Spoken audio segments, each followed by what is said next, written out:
Magandang hapon mga master, at nagbabalik na naman si Corpus Fishing Adventure TV. Dito na naman tayo sa dagat at magsusurcast tayo. Magandang hapon pala sa inyo lahat mga master, lalo na sa mga viewers ko. Dito tayo ngayon sa bagong spot ko, pero malapit lang dito sa amin to. Nagtatry lang ako mag-surcast dito, nagbabaka sakali na meron bang laman dito o wala, dahil yung isang spot ko ay nandun sa kabila doon. At dito tayo ngayon, nagbabaka sakali kung meron bang isda dito, dahil doon ay wala. Ilang araw na walang huli doon, so lumipat ako. So yung gamit pala natin ngayon ay ganoon pa rin, walang pinagbago. Ang lure lang na ginagamit natin ngayon ay galing sa Shopee. Budget meal lang po ito para sa mga baguhan na lure, hindi gaano kamahal. Pero itong lure na to ay proven and tested na. May kulay blue ako nito na kulay na duludinit, naputo lang balo. Ito yung lure natin, yan ginagamit. Ito, kumikinang-kinang yan kapag nasisilawan ng araw. Nabibili nito sa Shopee. Tingnan nyo na lang sa Shopee. Kwento mo lang muna tayo mga master. Kung wala dito sa spot na to ay pupunta tayo doon sa kabila. Doon na naman tayo maghahagis, baka meron.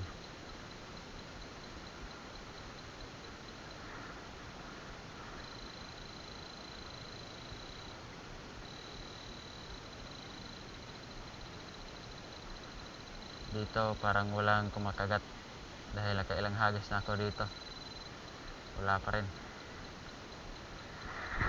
Ang oras para natin mga master ngayon ay alas 3 ng hapon.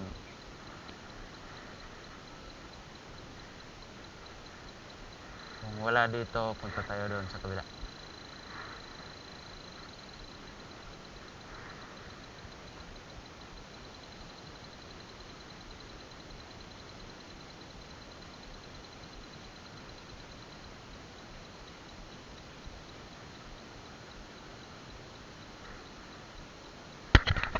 Yan mga master, dito na tayo sa kabila.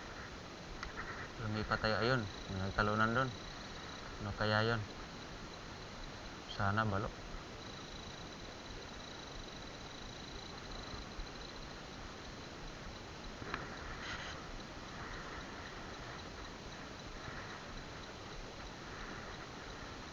Dito lang tayo hanggang doon sa may bato, dahil kung wala dito ay lilipat tayo doon sa kabila. No, yung spot ko talaga, doon tayo magkakas kung wala dito. Shoutout sa mga magigiting na mga isda natin. Ayun, no, pupunta sila ng Payaw at doon manghuli ng isda. Tayo ay walang bangka, dito lang tayo sa gilid-gilid. So update ko na lang kayo maya mga master kapag meron ng huli.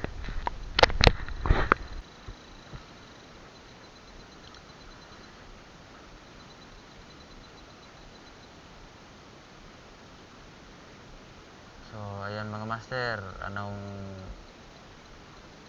mga kailangan kapag pumapasok ka dito sa sports na to bilang angler? Una sa lahat ay yung sipag at tiyaga mo. Kailangan mataas yung pasensya mo dito, dahil hindi ito katulad doon sa laot na isang laglag mo at maghihintay ka ng ilang minuto ay may kakagat na. Ito sa sports nito ay mahaba yung pasensya mo, dahil hindi araw-araw na magkakas ka may huli ka. Di tulad ng ibang lugar like sa Palawan, kahit saan ka banda ng lugar nila ay meron talagang mga isda doon sa kanila. Dito sa Northern Cebu. Bibihira lang yung mga spot na merong laman. Katulad dito sa amin, kapag hindi ako dumadayo ng ibang lugar, hindi ako makahuli. Kapag dito lang ako sa amin magkakas, matumal. Minsan meron, minsan wala. So, ganyan lang ang buhay ng angler kapag papasokin nyo itong mission na to. Kahit wala kang huli, masaya ka naman sa ginagawa mo. Kung meron kang huli, yan. Grasya na yan. Galing sa taas.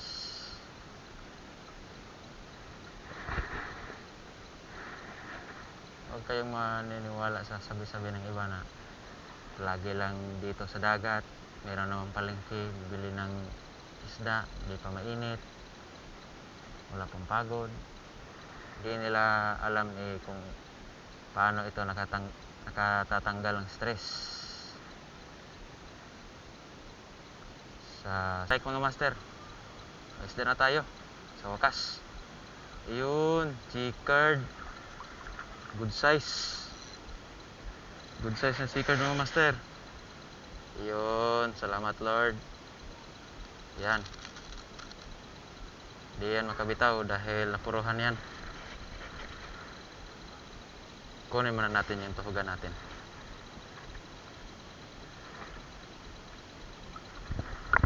Tuhugin muna natin mga master, baka makabitaw pa bago natin kunin yung treble hook. May isda na tayo mga master. 1-0. Good size na chicard snapper. Ito yung sinasabi ko sa inyo mga master. Kapag meron yung tiyaga, meron kayo talagang mahuhuli.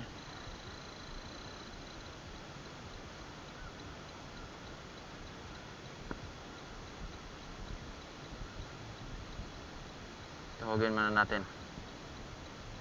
Baka makawala pa. Yun. Tapos dito na natin kukunin yung hook.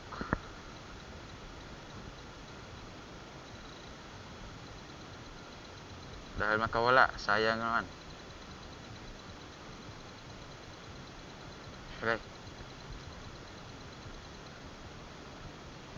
Dahan-dahan din kayo kukuha dito sa treble hook na to. Dahil ito ay matatalas.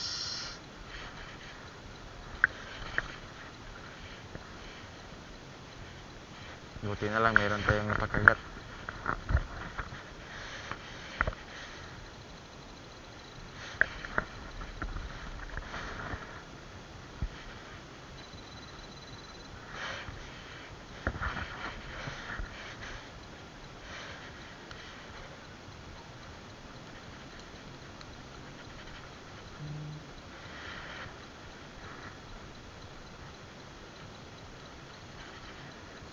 Yun.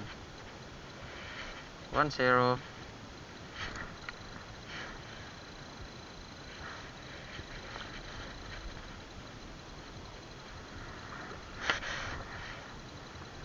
Na tayo mga master.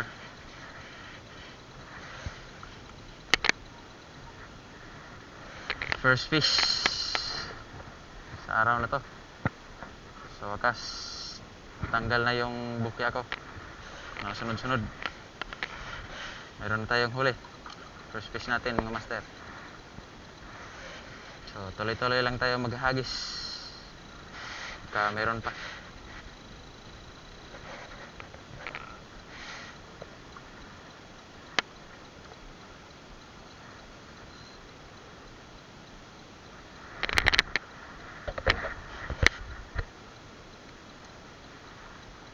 Kala ko kung ano na, isda na pala. Yan ang sinasabi ko, kapag meron kang tiyaga, meron ka talagang huli.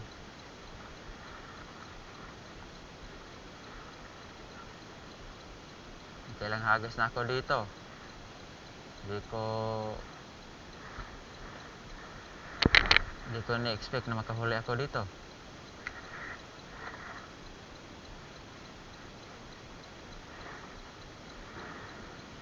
Naka-fish on tayo mga master. Pangalawang huli. Putang ina. Kabuhay pa. Sayang.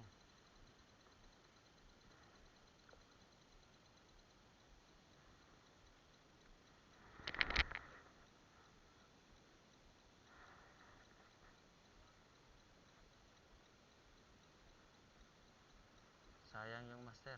Nakabuhay. Potek na yan. Pangalawang huli ay sayang.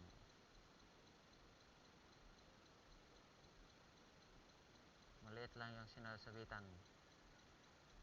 Sayang yon at good size pa naman yung na checkered.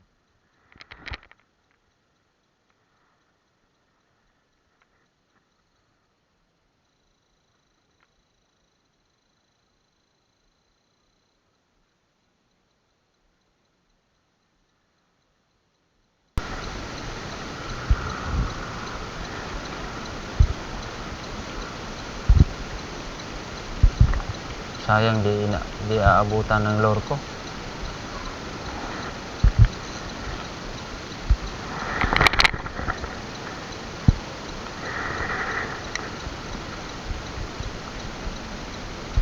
Bilis-bilisan natin baka habulin. Parang tribale ata yan ah.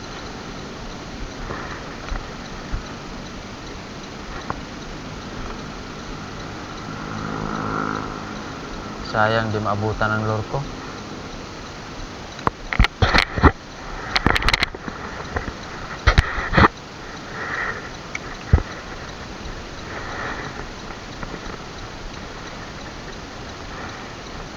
Ayun o. Si talunan.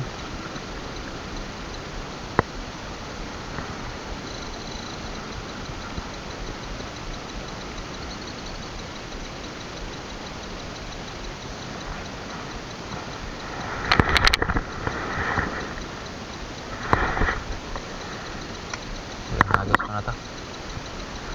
Last to tayo mga master. Uwi na tayo.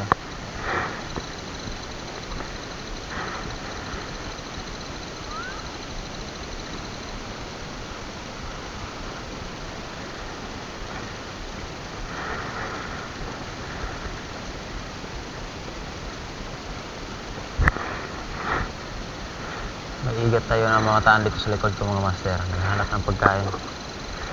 Pumapasok sa bato.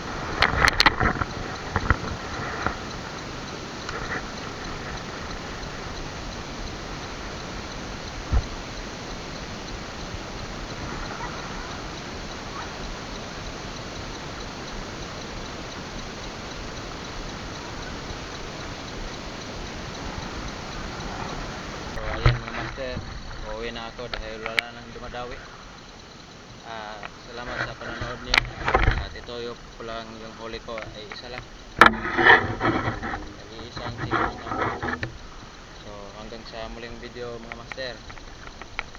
Bukas, dadayo tayo bukas. Doon tayo sa spot ni Salty Fishing TV. Doon tayo mag-fishing bukas.